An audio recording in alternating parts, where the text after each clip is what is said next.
Well, I'm here.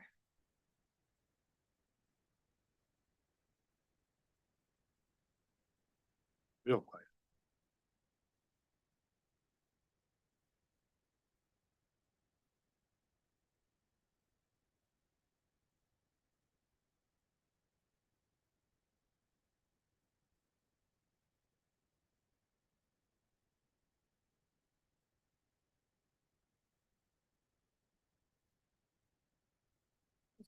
I put this in yesterday.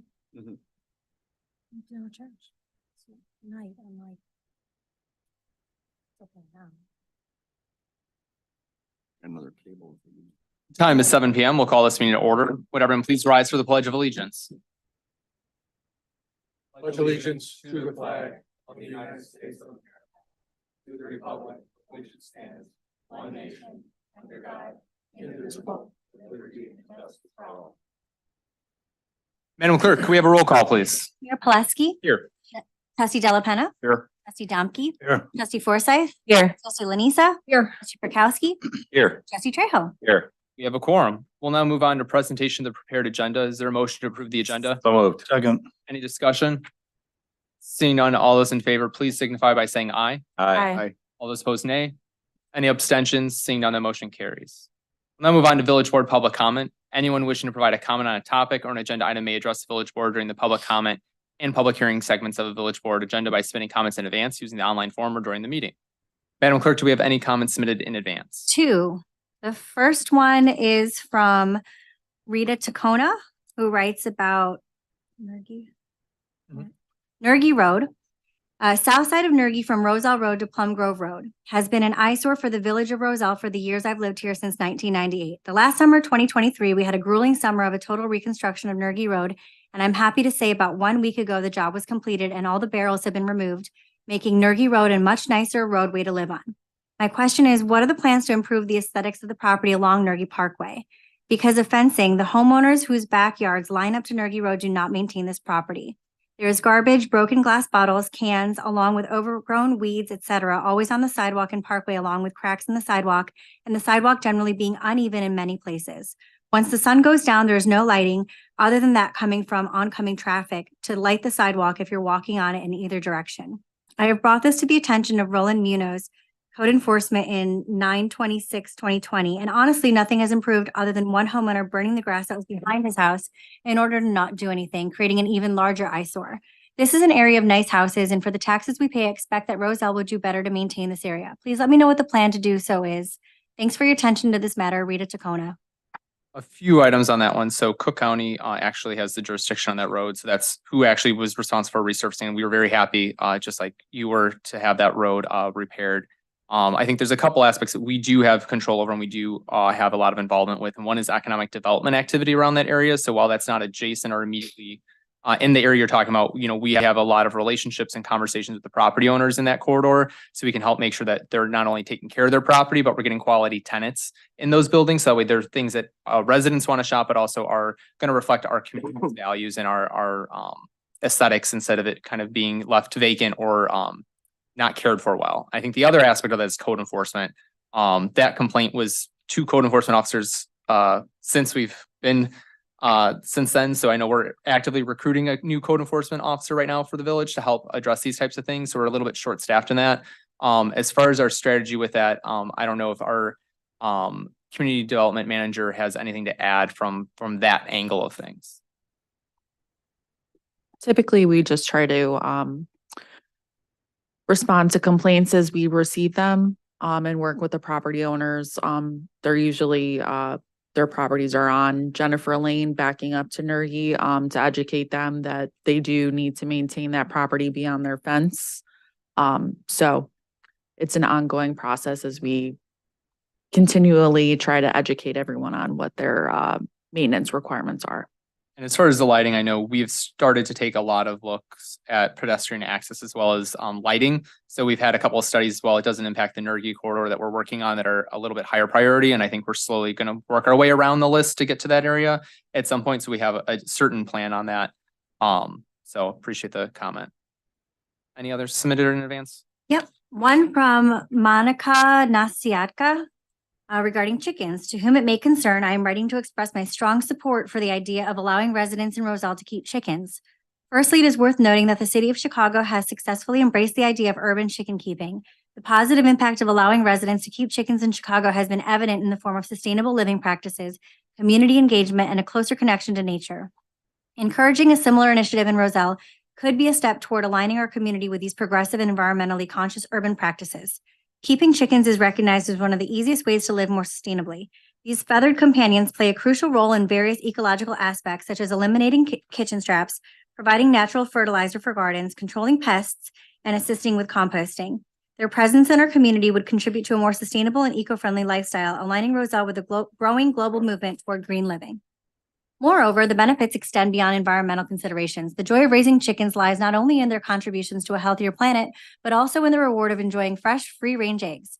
This not only promotes self-sufficiency, but also encourages a healthier lifestyle by providing access to high-quality, locally sourced food.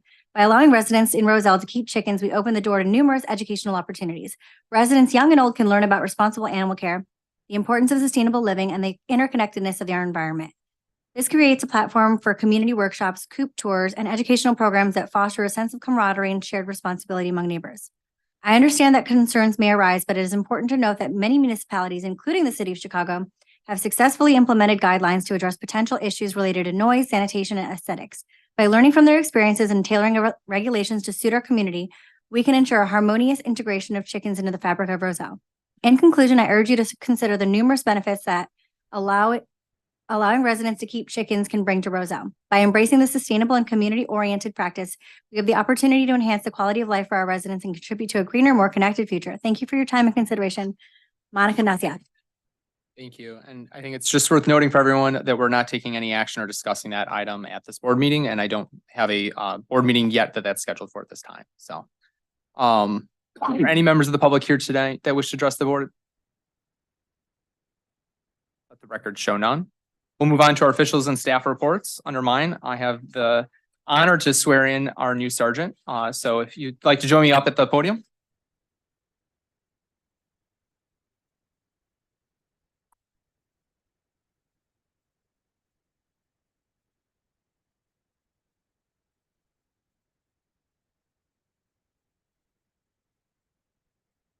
I state your name. I, William Hoger, Having been appointed to the position of police sergeant have been appointed to the position of police sergeant in the village of Roselle, in the village of Roselle, in the counties of DuPage and Cook, counties of DuPage and Cook, do solemnly swear solemnly swear that I will support the Constitution of the United States that I will support the Constitution of the United States, and the Constitution of the State of Illinois, the Constitution of the State of Illinois, and that I will faithfully discharge the duties and that I will faithfully discharge the duties of police sergeant of a police sergeant according to the best of my ability. according to the best of my ability. Congratulations.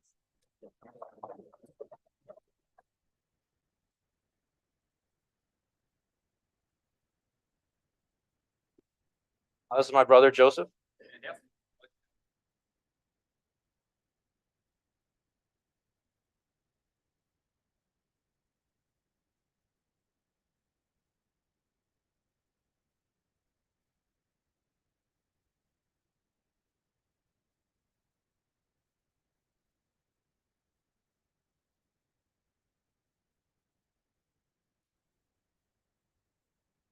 Anything you want to say to the crowd today, or?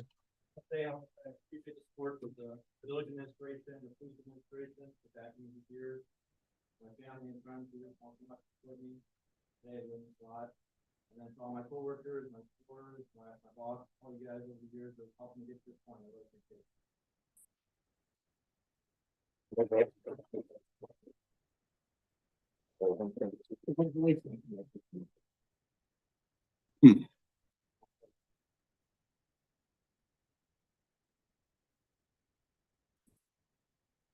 We start to shift people around. It's always exciting when we get to celebrate these types of promotions within the team and whatnot. And so I always like to say that, you know, it's really a proud moment for us in the entire department when we get to see these progressions happen. It's exciting. And we also want to thank the family, be it friends and those that are there to support you in all this. We don't take it lightly that you share a lot of him with us. And we take that responsibility with great seriousness and want to make sure that we not only ensure that he's getting the best training and he's also got the best equipment to keep him safe so that he can come home each and every night to be with you guys. So thank you so much. And congratulations again.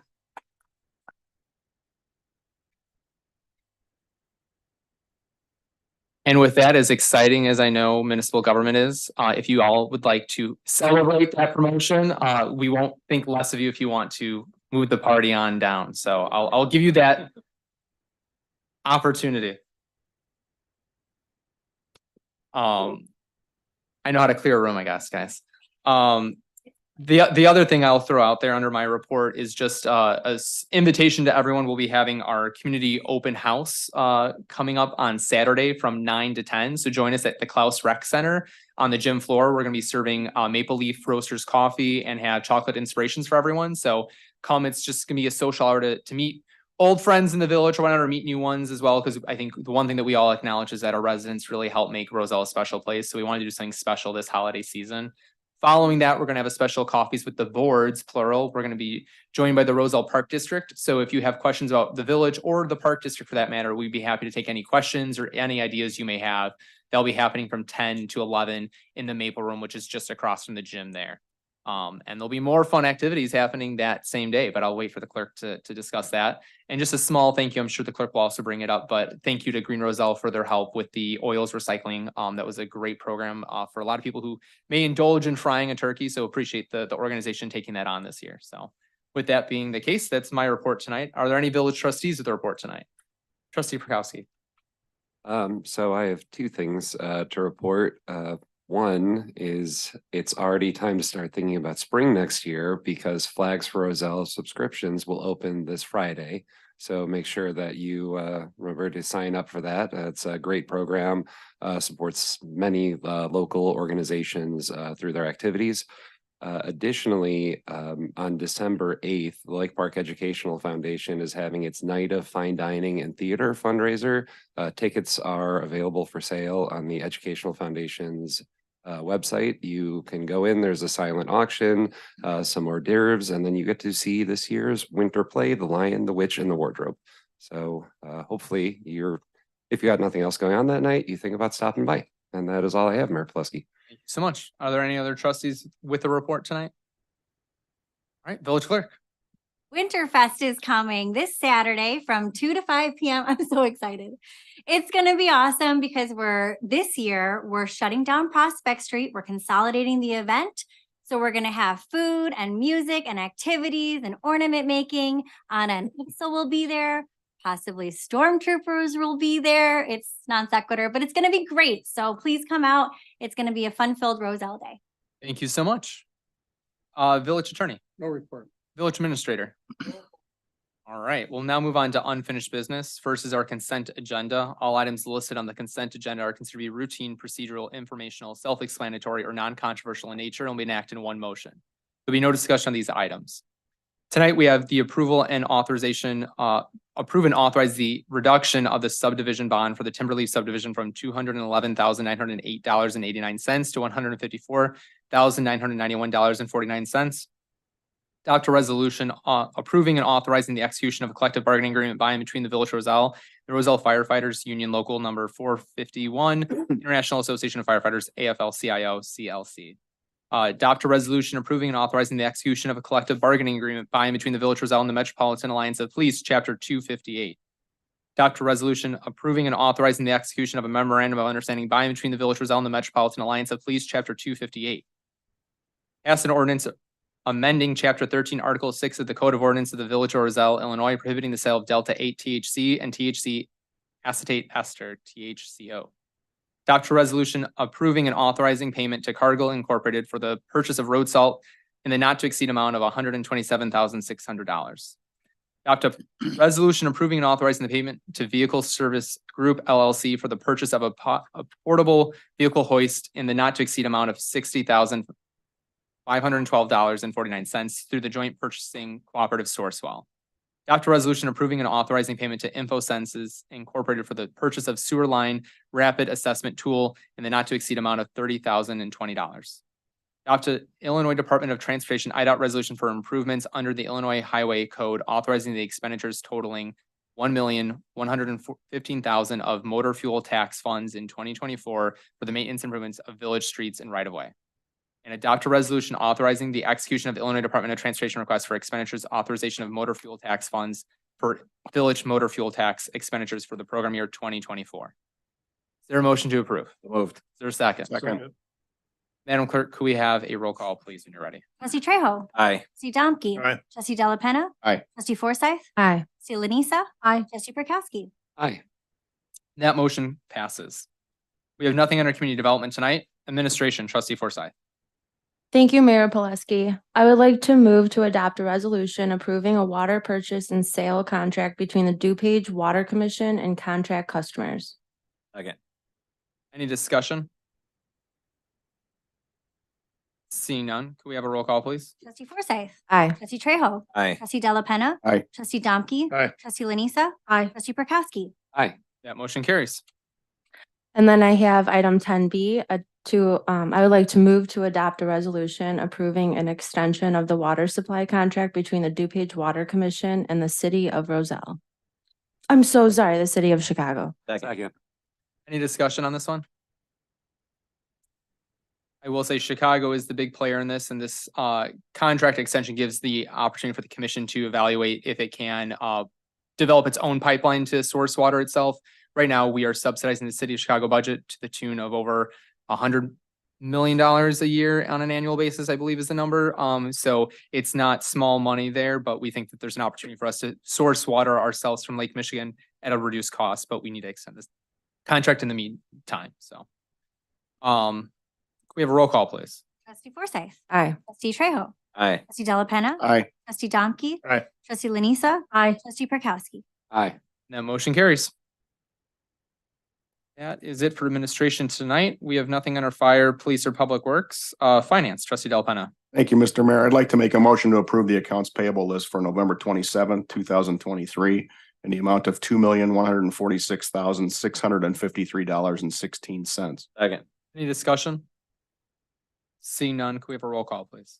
Trustee Delapenna. Aye. Trustee Trejo. Aye. Trustee Domke. Aye. Trustee Forsythe. Aye. Trustee Lanisa. Aye. Trustee Prokowski. Aye.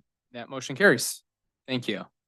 We'll now move on to new business. The first item is to provide direction to staff regarding recommendations to address concerns with homeowner responsibility for utility repairs, as well as a proposed drainage improvement project for the Rosemont Avenue corridor. So I'll have Public Works Director Karen Young present.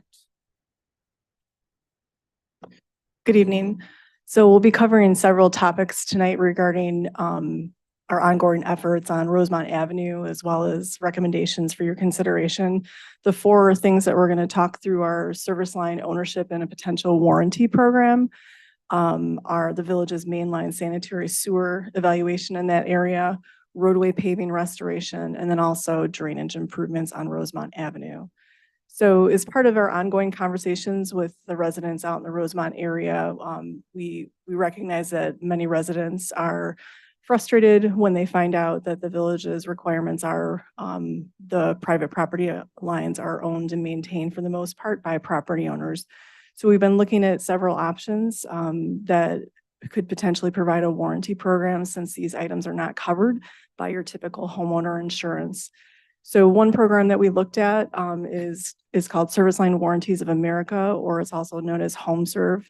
And this plan could be offered to homeowners. It's available to all residents for single family, townhomes, and multifamily. It's an affordable solution that homeowners could buy into that would cover the repairs when they are deemed necessary. The types of improvements that are covered are the water service line from your B-box to your home, your sanitary service line from the main to your home, and then they also have another option for potential internal improvements to your home as well. This program is run through the Service Line of America completely. It's not a village-run program. It's owned by them and also is billed through the company. They cover a max of $8,500 per occurrence. So each time something happens, a property owner could contact this company and have a local plumber come out to complete the work, and it would be covered up to $8,500 per occurrence. They are available 24/7. They're an emergency company as well, so they're available at all times of the day and night. As part of this program, the village also has an opportunity, if they choose to, do a license agreement, which means that they would allow the village to utilize our logo as part of the advertisement to residents, which would provide basically a royalty back to the village that could be utilized as part of any programs you decide moving forward. There is an agreement in your packet.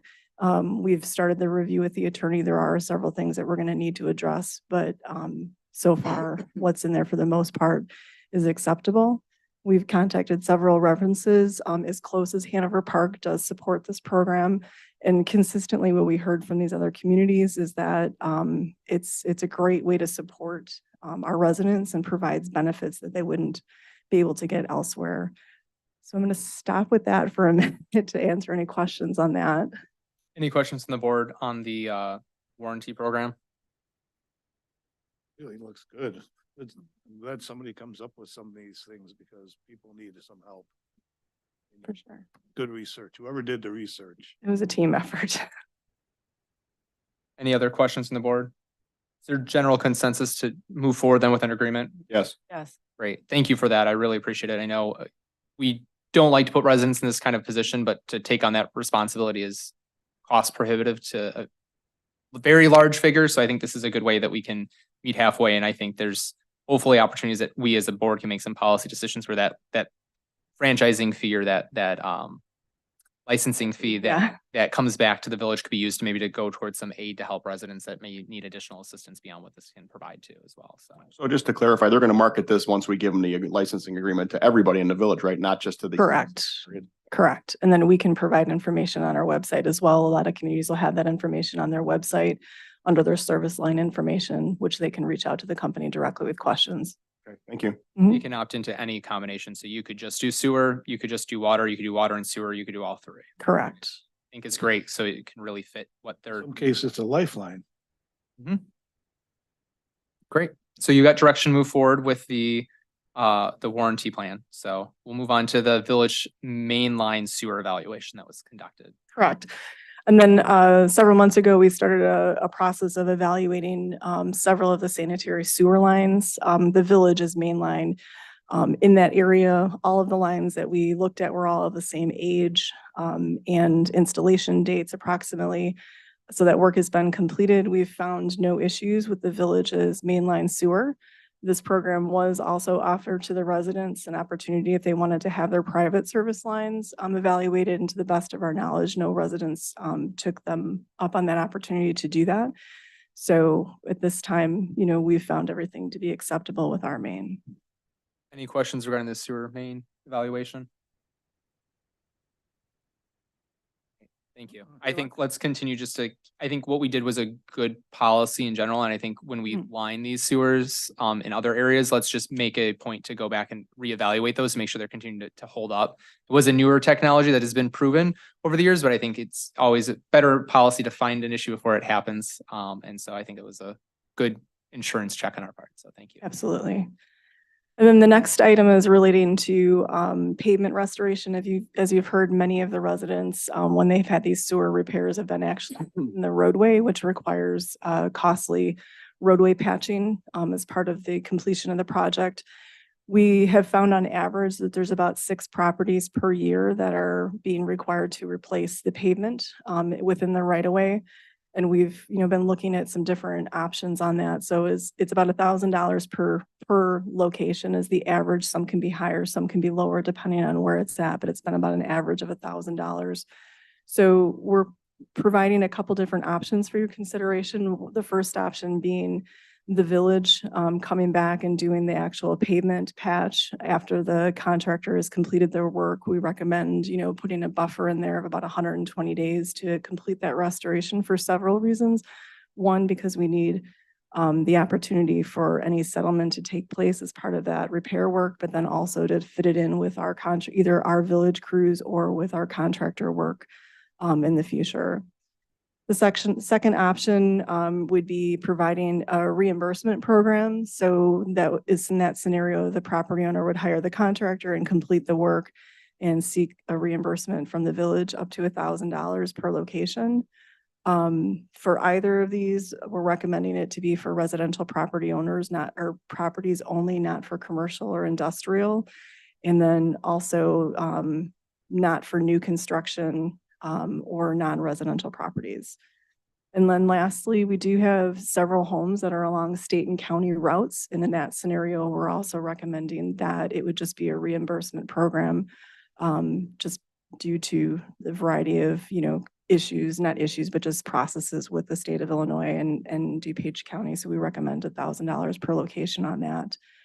In all scenarios, the contractor doing the work for the property owner would be responsible for backfill. They would need to apply for all appropriate permits and bonds for completing that work within the right of way.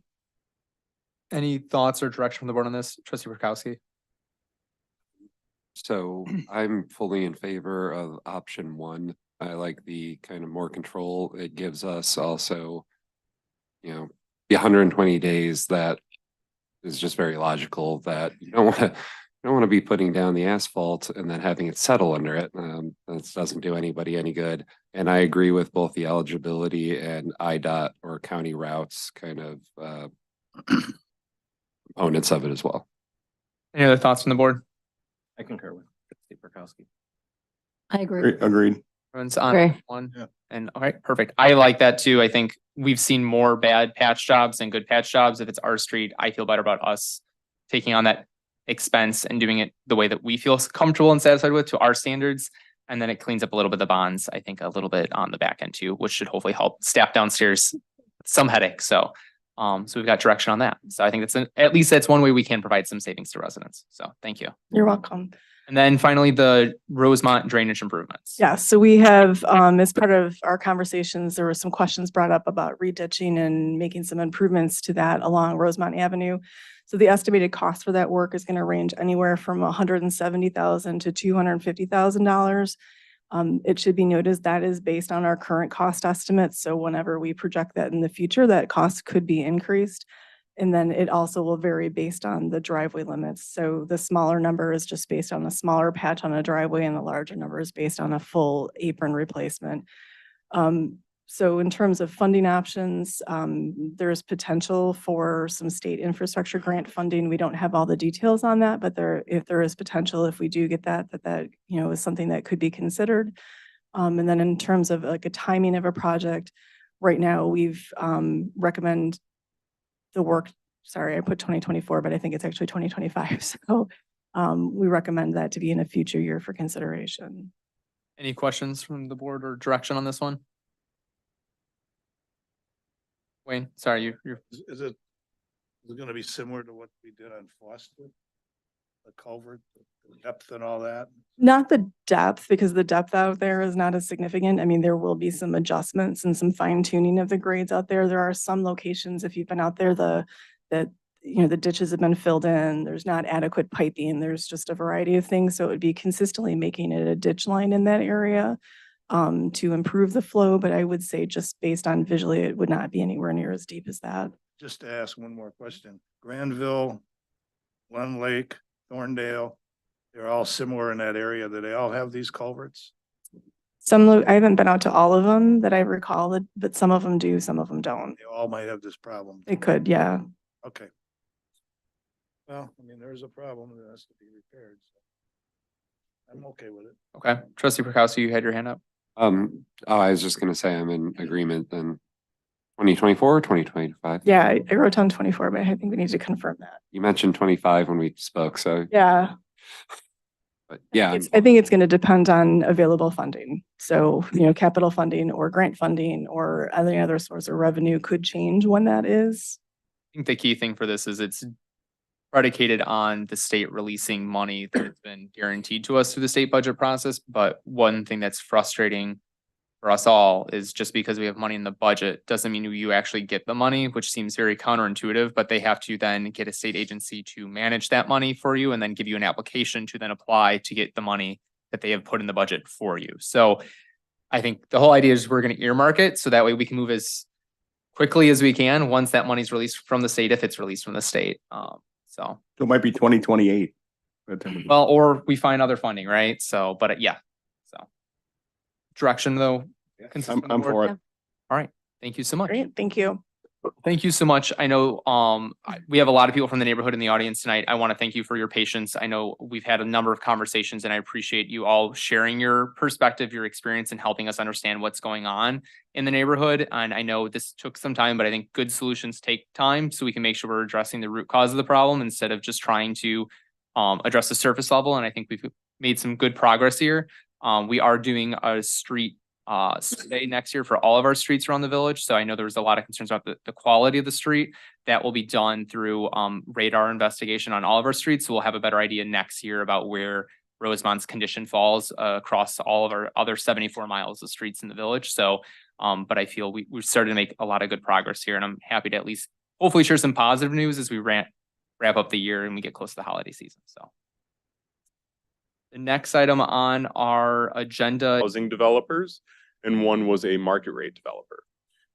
From that meeting, the village board rated the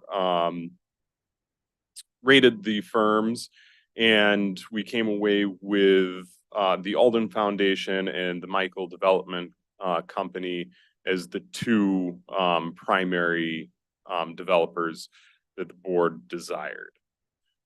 Since then, the village has taken ownership of the property. We have cleaned it out. And now we're seeking direction from the board on next steps and kind of a timeline for making decisions. So both of the developers, Alden and the Michaels Company, would need 6 to 9 months to prepare application packets for the low-income housing tax credits. So early spring of 2024 is when the board should identify who they're going to select in order for them to be able to go through the development process of getting plans, going through the zoning process and everything like that, in order for them to submit a packet for the 2025 tax process. So at this time, seeking direction from the board. All right. So I know we have a lot to discuss on this. So I had sent out the summary of the survey I took of the board. These were the top two, but if we want to evaluate others, that's something that we can certainly discuss, but this was the consensus across the board.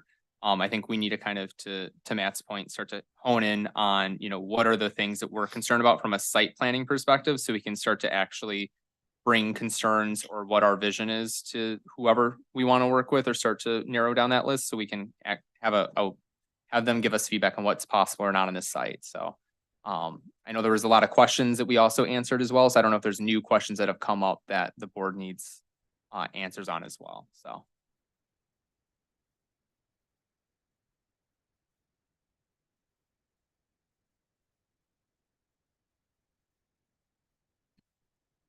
Quiet, isn't it? Don't all speak at once. These were the two top. Correct. These were the top two. There's a lot of consensus around that from a scoring perspective. The last one was everyone's universal bottom one. So I think that one's one that we don't even need to consider. The Gorman one, the for-profit developer. There was definitely a spread in the ratings, but it was far above the last one, but still pretty far below the second place one. So, but. I guess I do have one question. You may have the answer, you may not. But once they go and build these things with this grant money, they can't put anything else in there other than low income housing, right? They couldn't put the first floor commercial and build the rest of it above it with residences? Traditionally, no. I believe the Michaels organization has a little more flexibility in how they can design. But traditionally, if it's going to be low income housing, it's going to be strictly low income housing. But I think if that's something the board's interested in, like, these are things that we can come back and say, the board's looking at, whoever, it might not be even these two, but whoever our finalists are, these are things the board's interested in for the site. Can you do this or not? What is your feedback on it? Like, that's kind of where I think we're at, is we're considering starting to date and we need to kind of put out our values on the table to see what they can do or can't do for us. So if that's something the board's interested in hearing from them, that's something we can absolutely ask. I would be interested in first floor commercial and residents above it.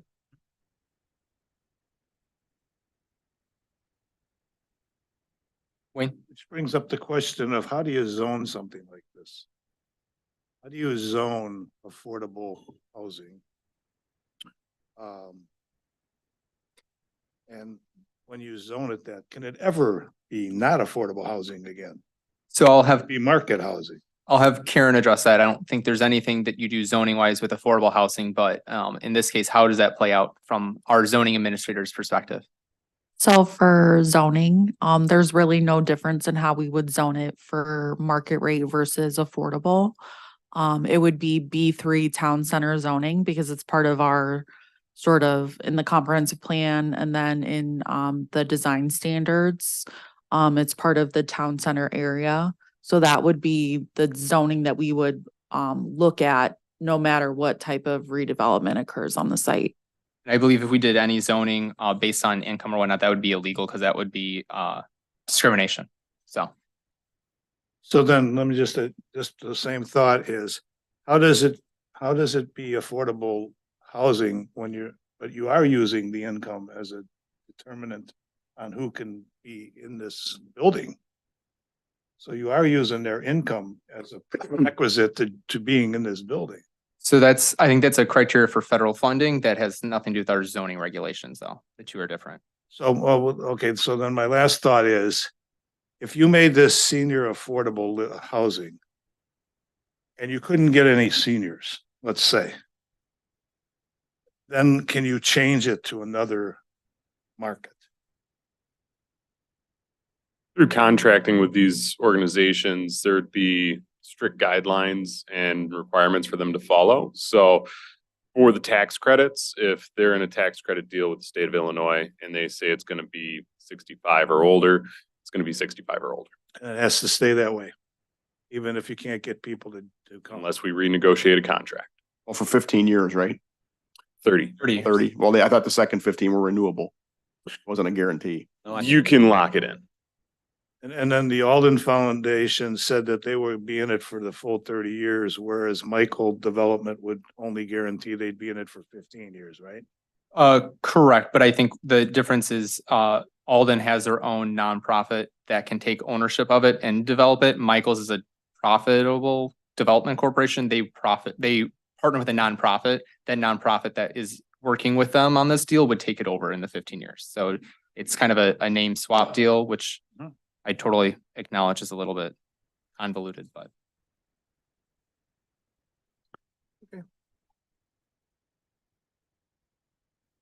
Other questions? I mean, like, I think this is an opportunity if we want to knock one of those off, or if we want to pull someone in, or if there's other things like the retail conversation, stories is another thing. I heard a lot of feedback from the neighborhood. They don't want to see it more than 3 stories. Can we get parking away from the streets so that it's not by people's houses? I think those are all things that come to mind for me. Regardless of whatever kind of development is, we want to make sure that that looks like an attractive area because it is a important part of town center. So. Which, let me just add, is one of the reasons why we lost the first developer that was just going to do it for market-driven sales, because they wanted to put 4 stories, 5 stories in. Was that right? Correct. So they kind of patterned us toward this other initiative. Trustee Prokowski. In your opinion, do you think that is a viable area for a mixed-use building? Or do you think retail would work there, or is it kind of too far away, you think, from other kind of commercial centers? I think it would depend on the type of retail. We are experiencing a great amount of growth in that downtown area. So with the completion of the Metro 19, we're geared to see close to 600 new residents. So I believe it is viable for commercial development. But I do believe that it would be dependent on the use. I think to that theme, I think I almost want to maybe propose going with Trustee Della Penna's idea about inquiring about, is there an opportunity for either a full or partial first floor retail or an outlot development as a part of this? I mean, we contain ownership of the land. is that an opportunity where that from like a sizing perspective, is that an option, right? If it isn't, then we get an answer and we know that. And then the public also knows that answer too. But I think I sense a desire or we're interested in like, can there be some retail incorporated in this or not? Right. And I think we need to get that feedback from these players and find out. I think Alden has a very different model than Michaels does. And so Michaels, I think, has done more blended stuff than Alden. So I think that that's just stuff that I would be curious about from that side of things. I don't know if that gets to some of the heart of the conversation that's going on. Trustee Domke, or I want to ask this in an open session here. So Michael owns Rose Glen. they recently acquired it, correct? So is there any movement from residents of Rose Glen going into this new building if Michael builds it? I think that's something that they would need to discuss. I think it depends on the criteria of the residents of Rose Glen, if that makes sense. Different programs have different criteria, so I don't know if we can say that for them. They would have to let us know. And I think probably each resident might be in a different situation where some Feasible. it's feasible, perhaps. I think that's a very Michael specific question though. And we can certainly ask that of them.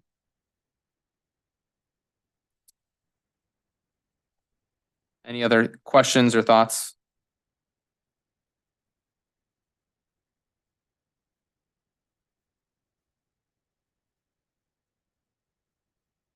Oh, I just using your timeline, when would you demo the building?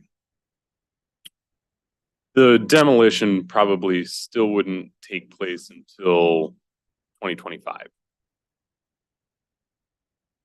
So the building is usable to other endeavors till then? Correct. Yeah, we had a conversation with the park district and they were not interested at the time in utilizing the space based on the condition. I know our fire and police departments are actively looking at it for on-site training. It provides an invaluable experience with a large building like that to actually do drills for like office places and schools. So I think there's a lot of things that we can use it for at least. And I know we've even discussed potentially having the sculpture for the first responders memorial, utilizing the garage for a studio space. So I think staff's been creative about utilizing it, but I think there's things that we could continue to try to utilize it for in the meantime, to I your have point. one more. If I- Yeah, absolutely. Go for it. And the library does not want that property, correct? I received a letter that I believe I shared with the board, but the president of the library board sent me a response saying that they were not interested in the property. So, Just want to make it final. yeah, absolutely. And I think we also solicited other entities as well, not just the library district, and they were not interested as well. So, And that's what we need to know because. Yeah, absolutely. And they can't say that they didn't have a chance. nope. Trustee Prokowski. I just kind of wanted to say that I agree with some of the restrictions you had mentioned before about trying to keep it to the 3 stories, that type of stuff. Just what you had mentioned earlier. I'm on board with what you said. So what I have right now for feedback is, what opportunity is there for retail, whether it's a partial or full, I can't say that, first floor retail, or the development of an outlet or designation of an outlet for redevelopment later, keeping the maximum height to 3 stories, trying to conceal parking as much as possible. In the case of Michael's, what opportunity is there for residents to have the opportunity to relocate from Rose Glen to this new property? That's what I have right now from a summary of our conversation. Is there any other questions that we would like to go back to them with, or design requirements? I know, like for me, whether that's through our TIF participation or not, I'd like to also see our Main Street design aesthetic continue on, street lights for pedestrians and whatnot, so that we can make it more walkable and more enticing for people. So that's a passion project for some. Anything else that people have out there?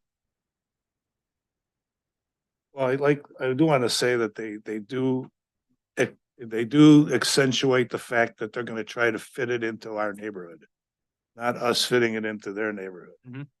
And I really appreciate that when someone comes in and wants to develop something. To that note, I mean, I think we have a lot of leadway. We own the property, right? And we have a lot of the chips here. I think something that's a townhome-like aesthetic. So I think about the apartments that were built further down in Irving Park, where they look like they're individual buildings and whatnot in different design aesthetic. I'd like to see them do groupings where it looks like it might be a couple of buildings pushed together, but it's really one big center. I think that would help at least blend it in more to the neighborhood. It might be a little bit more costly for them to do that, but I think that's something that would be valuable and important for the neighbors there. Some of the Michaels designs look like that. They look a Yeah. little different than Yeah. just one big building.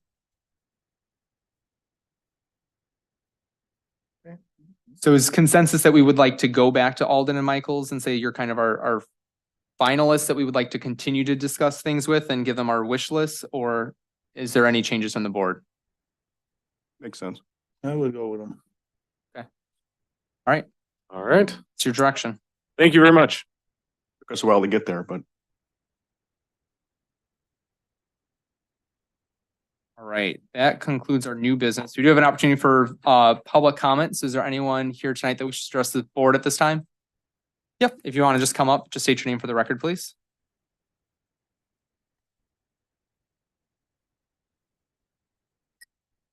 I'm Philip Sullivan. I read about the plans for the municipal campus redesign, and I was wondering, like, if the village board had any direction on that, and if so, like, if you have like a potential like date in mind.